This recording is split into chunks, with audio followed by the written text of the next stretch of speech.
ായിട്ട് നമ്മൾ തയ്യാറാക്കാൻ പോകുന്നത് ഇത് ചാളയുടെ തലയാണ് കേട്ടോ. നിങ്ങൾക്ക് കാണാമല്ലോ അല്ലേ, ചാളയുടെ തലയാണ്. അപ്പോൾ ഇതെന്ന് പറഞ്ഞാൽ നമ്മൾ ഇത്തിരി കുരുമുളക് പൊടി, മഞ്ഞൾപ്പൊടി, ഉപ്പും മാത്രം ഇട്ടൊന്ന് പൊരിച്ചെടുക്കും കേട്ടോ. ഇത് അമ്മയ്ക്ക് ഭയങ്കര ഇഷ്ടമുള്ള കാര്യം. അമ്മയ്ക്ക് തന്നെ എൻ്റെ അച്ഛന് ഭയങ്കര ഇഷ്ടമാണ് കേട്ടോ. അച്ഛനുള്ള സമയത്ത് ഇതൊക്കെ അച്ഛൻ ഒരുപാട് കുക്ക് ചെയ്യുമായിരുന്നു കേട്ടോ. അച്ഛൻ കൂടുതലും നോൺ വെജ് ഐറ്റംസിൻ്റെ ആളാണ്. അപ്പോൾ പിന്നെ അച്ഛൻ എന്തെങ്കിലും മേടിച്ചിട്ട് വന്നാൽ അച്ഛൻ തന്നെ കുക്ക് ചെയ്തോളൂ. അന്നേരം അമ്മയ്ക്ക് ഇതെല്ലാം ഉണ്ടാക്കി കൊടുത്ത് അമ്മയ്ക്ക് അങ്ങ് ശീലമായിപ്പോയി. അപ്പോൾ അത് അമ്മ എപ്പോഴും പറയും, അച്ഛൻ്റെ സ്പെഷ്യൽ ഐറ്റമാണ് ഈ ചാള തലയ്ക്കകത്തേക്ക് കുരുമുളക് പൊടി, മഞ്ഞൾപ്പൊടി, ഉപ്പൂടിട്ട് ഒന്ന് പൊരിച്ചെടുക്കുന്നതെന്ന് കേട്ടോ.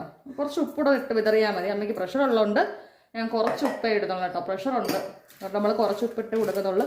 പിന്നെ പറയുമ്പോൾ ആഗ്രഹങ്ങൾ നമ്മൾ സാധിച്ചു കൊടുക്കാതിരിക്കത്തില്ല. എന്താ പറയുക, ചൂട് വെട്ടി തിളയ്ക്കുന്ന എണ്ണയ്ക്കകത്തിരുന്ന് പൊരിച്ചെടുത്താൽ ഈ ഐറ്റം തയ്യാറാണേ. ഒരു 3-4 ചാള എടുത്തുനിന്ന് പൊരിക്കാൻ വെക്കാൻ പോവാ ഞാൻ കേട്ടോ.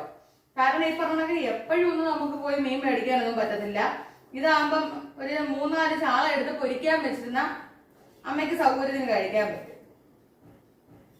എനിക്ക് അങ്ങനെ നിർബന്ധമൊന്നുമില്ല കേട്ടോ, മീൻ വേണമെന്ന് അങ്ങനെയൊന്നുമില്ല. എനിക്ക് എന്ത് ഫുഡായാലും ശരി, പക്ഷെ വായിക്ക് രുചി വേണം, അത് മസ്റ്റാണ് കേട്ടോ. പിന്നെ ഞാൻ കൊച്ചിലെ മുതലേ ഓർമ്മയില്ല, ചിക്കനോ മട്ടനോ ഇറച്ചി ഐറ്റങ്ങളൊന്നും ഞാൻ കഴിച്ചിട്ടില്ല കേട്ടോ. ഇതുവരെ ഒരു ഐറ്റവും ഞാൻ കഴിച്ചിട്ടില്ല. എന്തോ എനിക്ക് ഇഷ്ടമല്ലത്. എന്നാൽ എന്റെ വീട്ടില് കൊച്ചിലേക്ക് ഇഷ്ടം പോലെ ഈ മട്ടൻ ഒരുപാട് മേടിക്കും. എന്റെ അച്ഛനാണെങ്കിൽ ആട്ടിൻ സൂപ്പ്, പിന്നെ ആട്ടിന്റെ തലച്ചോറ് വെച്ച് അച്ഛൻ തോരനൊക്കെ ഉണ്ടാക്കി കഴിക്കുമായിരുന്നു കേട്ടോ. അപ്പൊ അച്ഛനൊക്കെ ഈ വെളിരാജ്യത്തൊക്കെ നിന്ന സമയത്ത് അച്ഛൻ മസ്കറ്റിലായിരുന്നു. അപ്പം മസ്കറ്റിലൊക്കെ നിൽക്കുന്ന സമയത്ത് അവർക്ക് ഇതൊക്കെയാണല്ലോ പ്രിയം. കഴിക്കാനുള്ളത് ഒരു 3-5 ദിവസത്തേക്ക് തയ്യാറാക്കിയിട്ടുണ്ട് ഞാൻ. അപ്പോഴത്തേനാണ്ട് നമ്മുടെ ഇവിടെ മീൻ കറി തിളച്ചു കഴിഞ്ഞു. ഇതിനകത്തേക്ക് നമ്മൾ കഴുകി വൃത്തിയാക്കി വെക്കുന്ന ചാള ഇട്ട് കൊടുക്കാം.